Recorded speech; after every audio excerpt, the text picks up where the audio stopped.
Hello students, welcome to our channel Learning notebook.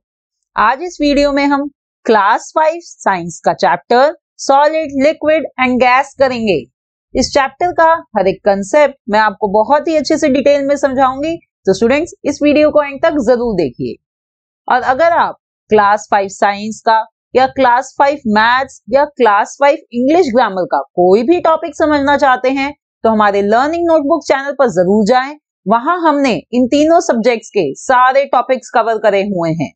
और अगर आप हमसे कोई वीडियो रिक्वेस्ट करना चाहते हैं तो हमारे टेलीग्राम ग्रुप्स और व्हाट्सएप ग्रुप्स भी जरूर ज्वाइन करें।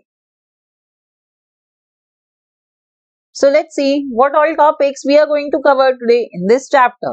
First we will understand what is matter, then we will move to states of matter, जिसके अंदर हम पढ़ेंगे solids, liquids and gases। ठीक है स्टूडेंट्स, फिर अपना नेक्स्ट टॉपिक होगा changes of states of matter, जिसमें हम पढ़ेंगे melting, solidification, evaporation and condensation.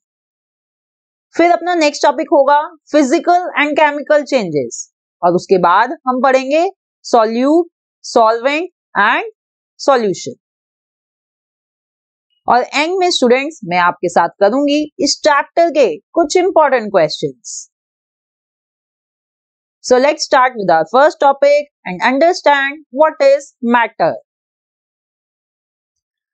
Students हमारे आसपास बहुत सारी चीजें हैं, जैसे कि नॉन लिविंग थिंग्स, जैसे कि ये देख रहे हैं आप इधर, ये टेबल हो गई, बुक्स हो गई, अम्ब्रेला, चेयर, ऐसे ही हजारों नॉन लिविंग थिंग्स हैं हमारे आसपास। उसी तरह से लिविंग थिंग्स भी हैं, जैसे एनिमल्स, बर्ड्स, ये ट्रीज और हम ह्यूमन। तो ये जो सारी चीजें हैं, लिविंग थिंग्स और नॉन लिविंग थिंग्स, ये सब क्या हैं? ये सब मैटर हैं। ऐसी कोई भी चीज जो स्पेस ऑक्यूपाई करती हो और जिसका कोई मास यानी जिसका कोई वेट हो, उसे मैटर कहते हैं। So any substance that has mass and occupies space is called matter। तो मैंने यही डेफिनेशन यहां लिखी हुई है कि कोई भी सब्सटेंस जिसका मास हो यानी वेट हो और वो जगह ऑक्यूपाई करता हो, उसे कहेंगे मैटर। अब इसी बात को और समझने के लिए मैं आपको एक एग्जांपल देती हूँ। देखिए एक ये टेबल है, अब इस टेबल के ऊपर मैंने ये बुक रख दी है, ठीक है। तो इस बुक ने क्या किया है? इस बुक ने टेबल पर जगह घेर ली है, स्पेस ऑक्यूपाई कर ली है, ठीक है। तो इससे पता चलता है that book has occupied space. अब अगर मैं इस बुक का वेट करूं, मैं इस बुक को एक वेइंग बैलेंस पे रख दूं, तो मुझे दिखेगा कि बुक का कुछ वेट भी है। It means it has mass और wait.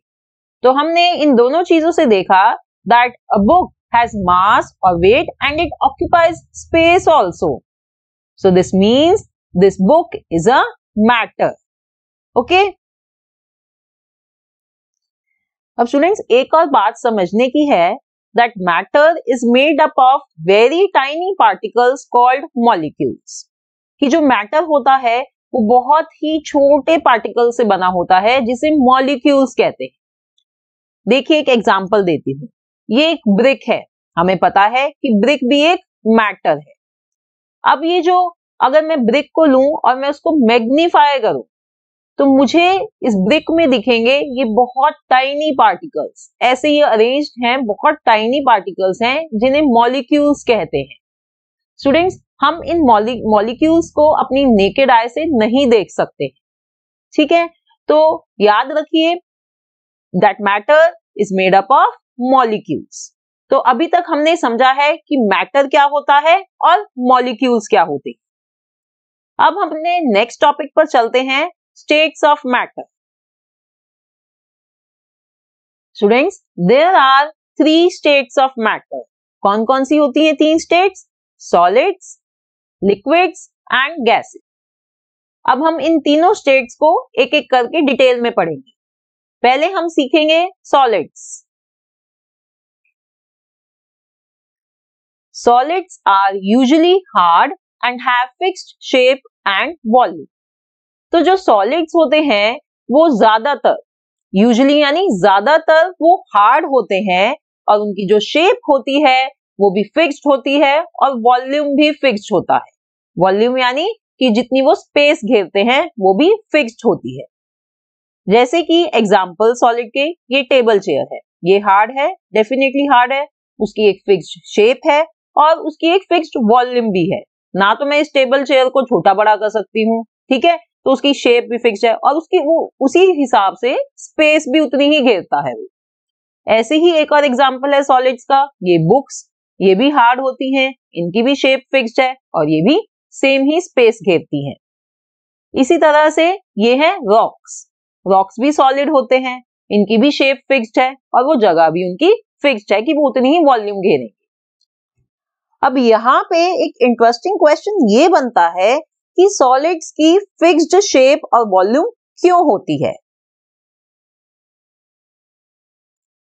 This is because in solids molecules are closely packed to each other.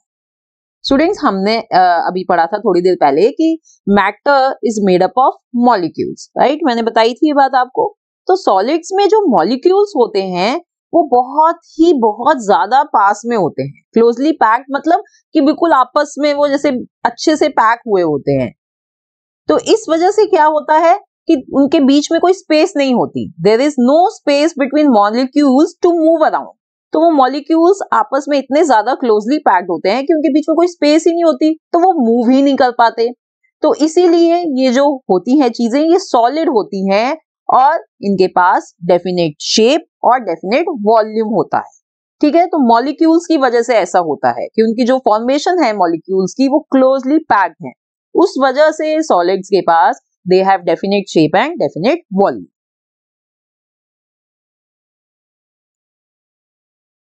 पर यहाँ पे कुछ एक्सेप्शंस भी होते हैं, जैसे कि देखिए ये डो है, हम इसको जब रोल आउट करते हैं चपाती बनाने के लिए तो हमने इस सॉलिड को क्या किया, हमने इस सॉलिड की शेप चेंज कर दी, राइट? ये भी एक सॉलिड है पर इसकी डेफिनेट शेप नहीं है। इसी तरह से ये सेकंड एग्जांपल देखिए, ये पॉटर है, वो क्या बना रहा है, वो बर्तन बना रहा है क्ले से। तो वो क्ले की जो एक सॉलिड चीज है उसकी शेप चेंज कर रहा है, ठीक है? तो ये ज्यादातर केसेस में यही होता है, मोस्टली यही रूल है that solids have fixed shape, but यहाँ पे कुछ एक्सेप्शंस भी होते हैं जो मैंने आपको बताए। अब नेक्स्ट जो है स्टेट ऑफ मैटर वो है liquids. Liquids have definite volume but no fixed shape.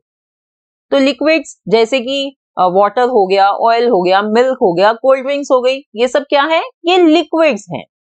तो लिक्विड्स के पास डेफिनेट वॉल्यूम होता है पर कोई फिक्स्ड शेप नहीं होती। डेफिनेट वॉल्यूम को स्टूडेंट्स आप ऐसे समझ सकते हैं कि सपोज हमने 1 लीटर मिल्क लिया, ठीक है? अब उस 1 लीटर मिल्क को मैं किसी भी बर्तन में डाल दूं, वो जो उसकी क्वांटिटी है वो 1 लीटर ही रहेगी, ठीक है? वो चेंज तो नहीं हो जाएगी। तो यानी लिक्विड्स की जो वॉल्यूम है वो डेफिनेट है, दे हैव डेफिनेट वॉल्यूम, पर उनकी शेप फिक्स्ड नहीं है। इसका ये मतलब हुआ कि अब उस 1 लीटर मिल्क को आप अलग अलग शेप के बर्तनों में डालेंगे, सपोज आपने बॉटल में डाल दिया या आपने ग्लास में डाल दिया या आपने एक बड़े कटोरे में डाल दिया, तो उस लिक्विड की, उस दूध की क्या है, शेप चेंज हो गई, उसने उसी बर्तन की शेप ले ली, ठीक है? तो इसका मतलब कि लिक्विड की अपनी खुद की कोई शेप नहीं होती, इसलिए यहां लिखा गया है that liquids have no fixed shape. अब क्वेश्चन ये उठता है कि इनकी शेप फिक्स्ड क्यों नहीं होती? In liquids, molecules are not very closely packed to each other. अब जैसे कि हमने सॉलिड में पढ़ा था कि जो मॉलिक्यूल्स होते हैं वो क्लोजली पैक्ड होते हैं, पर लिक्विड्स में स्टूडेंट्स मॉलिक्यूल्स क्लोजली पैक्ड नहीं होते। तो इसकी वजह से क्या होता है कि इन मॉलिक्यूल्स के बीच में थोड़ा थोड़ा स्पेस होता है, जैसे कि आप इस पिक्चर में देख सकते हैं, ये मॉलिक्यूल्स हैं और इनके बीच में स्पेस है, ये उतने क्लोजली पैक्ड नहीं है जैसे कि सॉलिड में होता है, ठीक है? तो there is a space between molecules to move around. तो इस स्पेस की वजह से मॉलिक्यूल्स इधर उधर मूव कर सकते हैं और यही रीजन होता है कि लिक्विड्स की कोई फिक्स्ड शेप नहीं होती है, क्योंकि मॉलिक्यूल्स जो होते हैं वो मूव कर सकते हैं इधर उधर, क्योंकि वो क्लोजली पैक्ड नहीं होते। अब हम बात करेंगे तीसरे स्टेट ऑफ मैटर की, जो है gases. Gases have no definite volume and no fixed shape. तो गैसेस में ना तो डेफिनेट वॉल्यूम होता है और ना ही फिक्स्ड शेप होती है। डेफिनेट वॉल्यूम का मतलब यहाँ पे क्या है, अब जैसे कि आप परफ्यूम यूज करते हैं, आपने एक कमरे में एक जगह खड़े होके परफ्यूम स्प्रे किया, तो उस परफ्यूम की जो खुशबू है, जो फ्रेग्रेंस है, वो सारे कमरे में फैल जाती है। ठीक है, वो सारी जगह स्प्रेड हो गई, वो एक जगह लिमिटेड नहीं रहा, उसका वॉल्यूम जो है वो फिक्स्ड नहीं है, डेफिनेट नहीं है। ठीक है, इसी तरह से फिक्स्ड शेप भी नहीं होती। आप जिस चीज में गैस भर देंगे उसी की शेप ले लेती है वो गैस। जैसे कि अगर हम बैलून में गैस फिल करते हैं तो गैस ने बैलून की शेप ले ली। अगर बॉल में, फुटबॉल में गैस फिल करो तो उसने फुटबॉल की शेप ले ली। ठीक है, तो गैसेस के पास ना तो डेफिनेट वॉल्यूम होता है और ना ही फिक्स्ड शेप होती है। अब जो उनकी शेप है वो फिक्स्ड क्यों नहीं होती? Because in gases molecules are very loosely packed to each other। क्योंकि गैसेस में जो मॉलिक्यूल्स होते हैं वो बहुत ज्यादा लूजली पैक्ड होते हैं, बहुत ज्यादा दूर दूर होते हैं। ठीक है, इतने ज्यादा दूर दूर होते हैं कि जैसे आप इस पिक्चर में देख सकते हैं कि वो इतना ज्यादा स्पेस होता है उनके बीच में कि वो आराम से इधर उधर भागते कूदते रहते हैं। यही मैंने बात यहां लिखी है, that molecules can move quickly in all directions in gas. इसी वजह से गैसेस में फिक्स्ड शेप नहीं होती है। ठीक है स्टूडेंट्स, अब मैं आपको एक बारी इसको समराइज करवा देती हूं। हमने ये तीनों पढ़े हैं, सॉलिड्स, लिक्विड्स और गैसेस। Let's summarize them.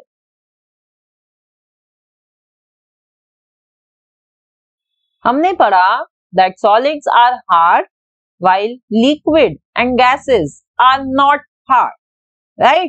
फिर हमने पढ़ा that solids have fixed shape while liquid has no fixed shape. Similarly, gases also have no fixed shape.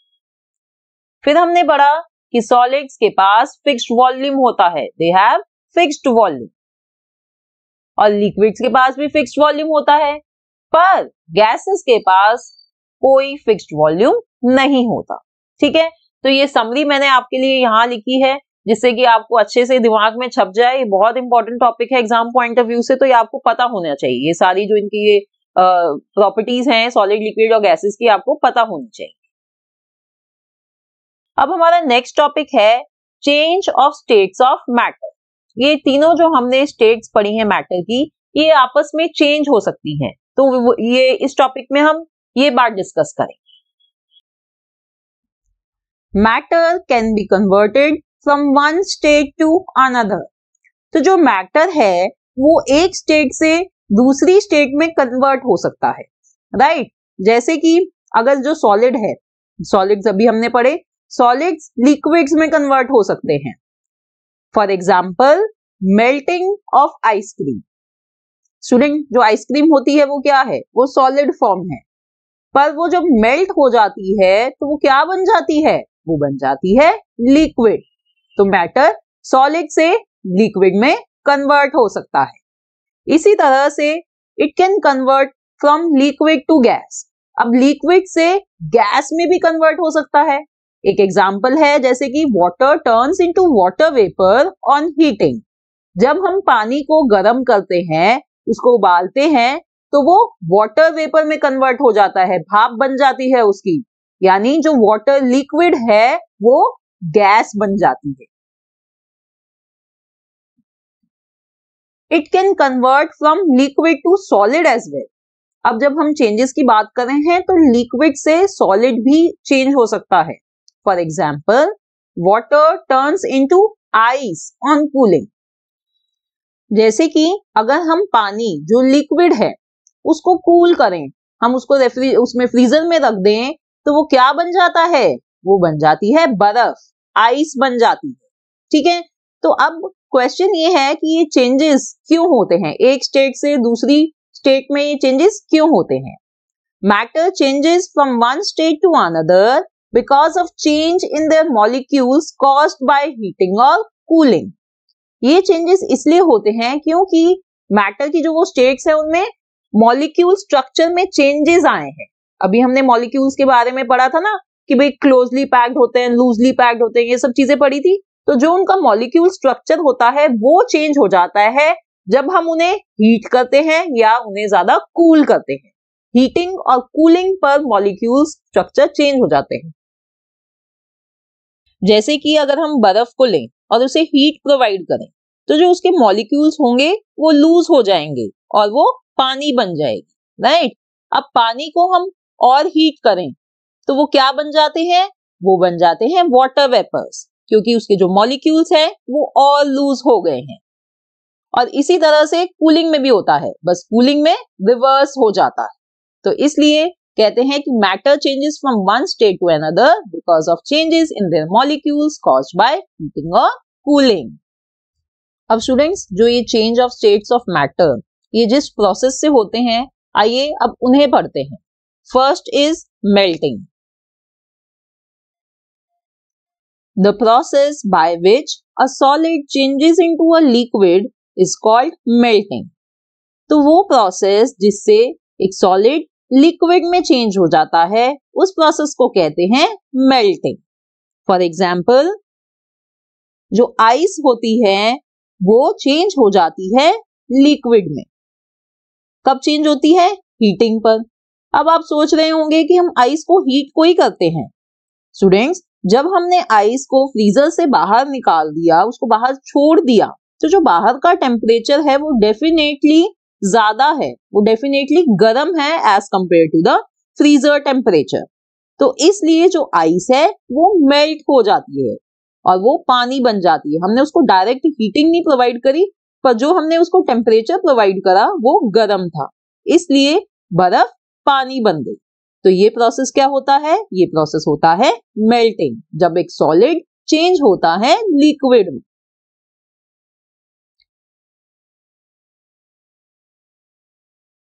अब नेक्स्ट टॉपिक है सॉलिडिफिकेशन.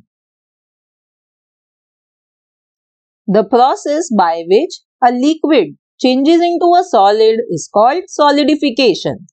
अब ये दूसरा प्रोसेस है. इस प्रोसेस में क्या होता है? इसमें लिक्विड जो है वो चेंज होता है सॉलिड में. ठीक है, उस प्रोसेस को कहेंगे हम सॉलिडिफिकेशन. जैसे कि आपने एक ट्रे ली और उसमें पानी भर दिया. अब उस ट्रे को जब हमने फ्रीजर में रख दिया, उसको कूल होने दिया, तो वो क्या बन जाता है? वो पानी बन जाती है बर्फ, यानी लिक्विड चेंज हो गया सॉलिड में. राइट. तो ये प्रोसेस को आप क्या कहते हैं? हम यूजुअली इसको कहते हैं freezing. Freezing it is a type of solidification. तो फ्रीजिंग क्या है? ये सॉलिडिफिकेशन ही है, एक ये टाइप है सॉलिडिफिकेशन का. अब नेक्स्ट प्रोसेस है इवेपोरेशन.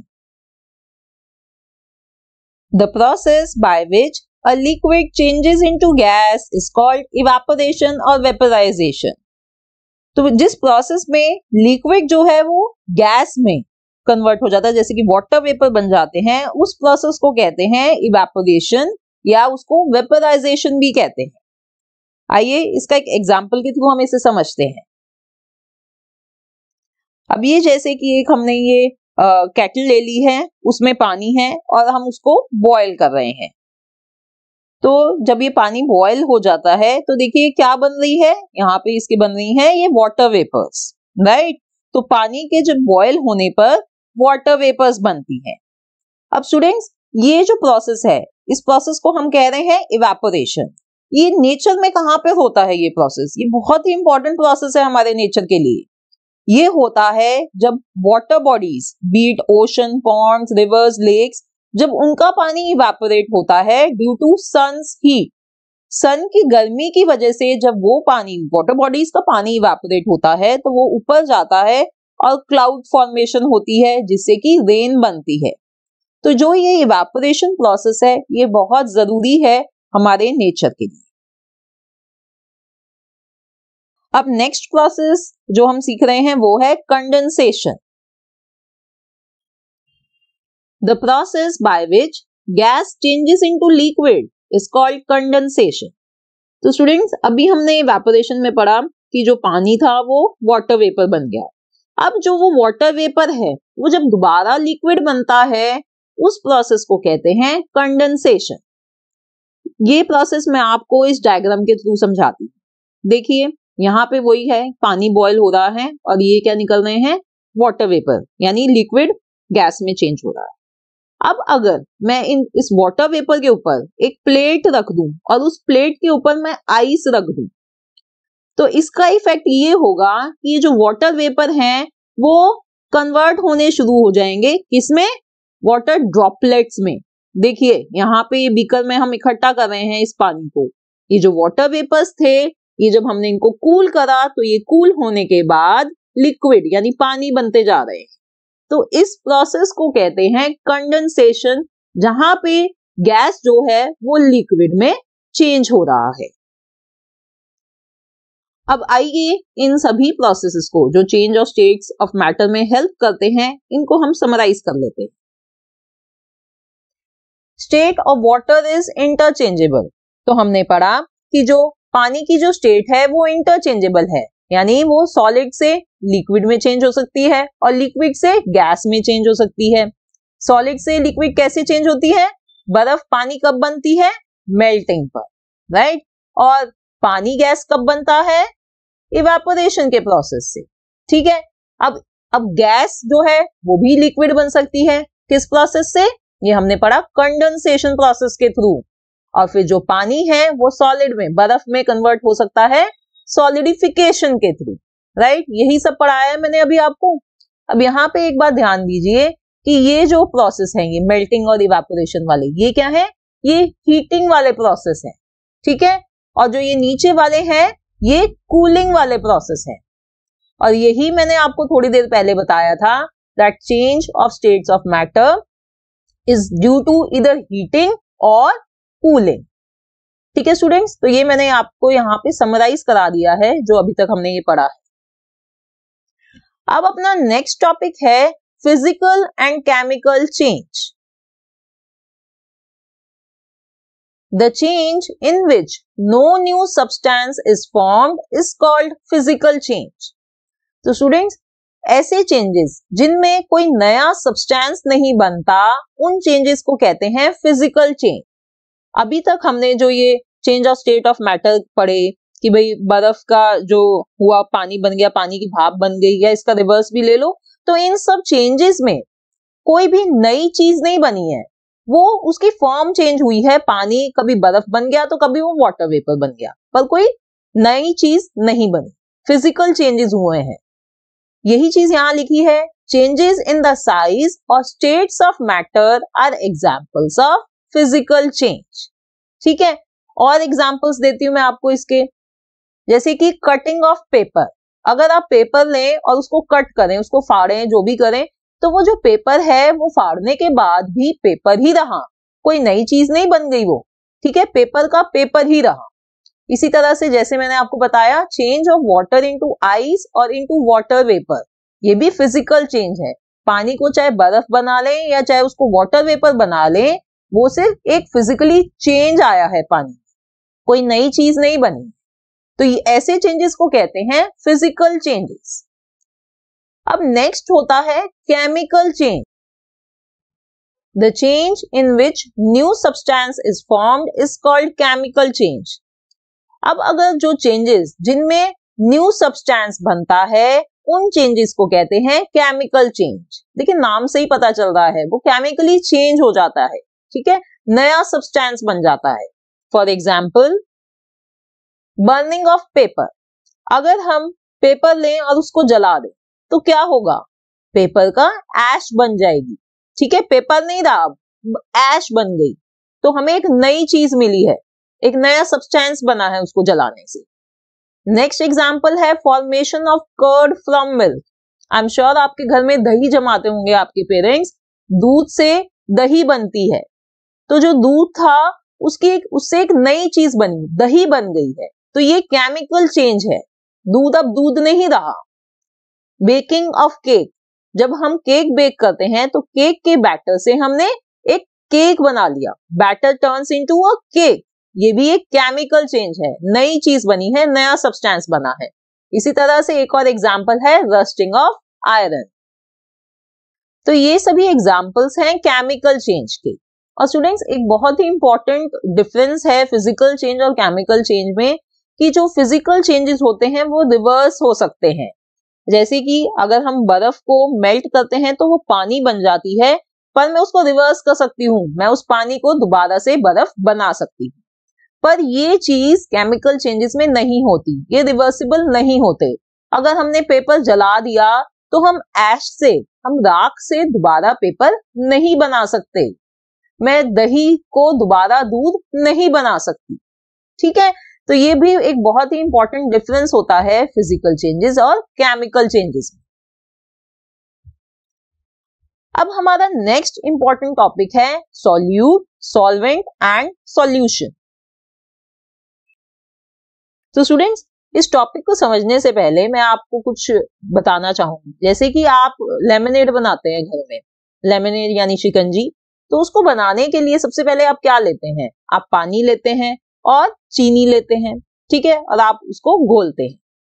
अब जो ये चीनी है जो पानी में आप घोल रहे हैं, तो वो जो चीनी है, जो सॉलिड चीज है, जो डिसॉल्व होती है पानी में, उसको कहते हैं सॉल्यूट। देखिए यही चीज मैंने यहां लिखी है, the solid that dissolves in water is called solute. तो वो चीनी भी हो सकती है और वो नमक भी हो सकता है, नमक भी डिसॉल्व हो जाता है ना पानी में। तो ये दो एग्जांपल्स होते हैं सॉल्यूट की। अब जो पानी है जिसमें आप ये चीजें घोल रहे हैं, सॉलिड को डिसॉल्व कर रहे हैं, उस पानी को क्या कहते हैं? उस पानी को कहेंगे solvent. The liquid in which solid gets dissolved is called as solvent, for example water. तो इस कंसेप्ट को आप शिकंजी से याद रखिए, आपको बहुत आसानी से समझ भी आ जाएगा और याद भी रहेगा। अब नेक्स्ट वर्ड है सॉल्यूशन। अब जब हमने सॉलिड को लिक्विड में डिसॉल्व कर दिया तो हमें क्या मिला? हमें मिला solution. The dissolved solid in liquid forms the solution, यानी solute plus solvent is solution. Example देती हूं, जब हमने सॉल्ट को, नमक को पानी में घोला, सो salt plus water gives us salt solution, salty water मिला, ठीक है। अब अगर हम शुगर को पानी में डिसॉल्व करते हैं तो हमें मिलता है शुगर सॉल्यूशन, यानी sweet water. Another example, sugar plus milk give us sweet milk, ये एक सॉल्यूशन बना, राइट। जब हमने दूध में चीनी घोली तो हमें मिला मीठा दूध, स्वीट मिल्क। तो ये तीन टर्म्स हैं, सॉल्यूट, सॉल्वेंट और solution. Now next we will learn types of solution. Solutions are of two types. तो जो सॉल्यूशंस होते हैं वो दो टाइप के होते हैं, एक होता है सैचुरेटेड सॉल्यूशन और दूसरा होता है अनसैचुरेटेड सॉल्यूशन। तो अभी तक जो हमने पीछे एग्जांपल्स देखे हैं वो अनसैचुरेटेड सॉल्यूशन थे eight a given temperature. The solution which can dissolve more solute at a given temperature is called unsaturated solution. तो स्टूडेंट्स इसका एग्जाम्पल है शुगर इन वाटर। अब जैसे कि मैंने शिकंजी बनानी है, मैंने पानी में 2 चम्मच चीनी घोली, वो घुल गई। अब मेरे को वो शिकंजी और मीठी चाहिए, तो मैंने उसमें 1 चम्मच चीनी और डाल दी, तो वो भी घुल गई, ठीक है। तो जब मैंने उस पानी में और सॉल्यूट डाला तो वो घुलती चली गई। तो ये जो सॉल्यूशन होता है ये होता है अनसैचुरेटेड सॉल्यूशन। पर एक पॉइंट ऐसा भी आएगा कि अगर मैं चीनी और डालती रहूंगी उसी पानी में, तो वो जो चीनी है वो घुलनी बंद हो जाएगी, वो नहीं घुलेगी। So the solution which can not dissolve more solute at a given temperature is called saturated solution. तो ऐसा सॉल्यूशन जिसमें ऑल सॉल्यूट नहीं डिसॉल्व हो पा रहा है एट अ गिवन टेम्परेचर, उस सॉल्यूशन को कहते हैं सैचुरेटेड सॉल्यूशन, ठीक है। तो ये दो टाइप के सॉल्यूशन होते हैं, सैचुरेटेड सॉल्यूशन और अनसैचुरेटेड सॉल्यूशन। तो अभी स्टूडेंट्स हमने पढ़ा that solids dissolve in liquids. कौन से सॉलिड्स हमने देखे? हमने देखे सॉल्ट और शुगर, ये दोनों डिसॉल्व हो जाते हैं पानी। तो यहाँ पे सॉल्यूट कौन सा है? यहाँ पे सॉल्यूट है सॉल्ट एंड शुगर, और सॉल्वेंट क्या है? वाटर। ठीक है, इसी तरह से liquid also gets dissolved in liquid. This type of solution is formed when both solute and solvent are liquid. तो स्टूडेंट्स, ये जरूरी नहीं है कि जो सॉल्यूट हो वो हमेशा सॉलिड ही हो, वो लिक्विड भी हो सकता है। जैसे कि मिल्क, अब अगर हम मिल्क को उसे सॉल्यूट माने और उसे हम पानी में घोलें तो हमें क्या मिलेगा? हमें मिल्की वाटर मिलेगा। सो इट्स नॉट नेसेसरी कि जो सॉल्यूट हो वो सॉलिड हो, वो लिक्विड भी हो सकता है। Now next is gases dissolved in liquid. This type of solution is formed when solute is gas and solvent is liquid. अब इसी तरह से solute गैस भी हो सकती है। For example, carbonated drinks. इसमें carbon dioxide is dissolved in water. Students, ये हमारी जितनी कोल्ड ड्रिंक्स हैं इनमें क्या होता है? इसमें कार्बन डाइऑक्साइड जो एक गैस है वो डिसॉल्व होती है पानी। Let's see one more example. Oxygen and carbon dioxide dissolve in water. तो ये जो गैसेस हैं ये भी पानी में डिसॉल्व होती हैं, जिसकी हेल्प से जो हमारे एक्वेटिक एनिमल्स हैं वो ब्रीदिंग करते हैं। तो ठीक है स्टूडेंट्स, तो यहाँ पे हमने देखा कि इट्स नॉट नेसेसरीली कि सॉल्यूट जो है वो सॉलिड ही हो। सॉल्यूट सॉलिड भी हो सकता है, लिक्विड भी हो सकता है और गैस भी हो सकता है। ठीक है, अब हम पहुंच गए हैं इस चैप्टर के आखिरी टॉपिक पे जो है important questions. First question, matter is made up of tiny particles called dash. Options gases, solids, molecules और लिक्विड्स। Answer is molecules.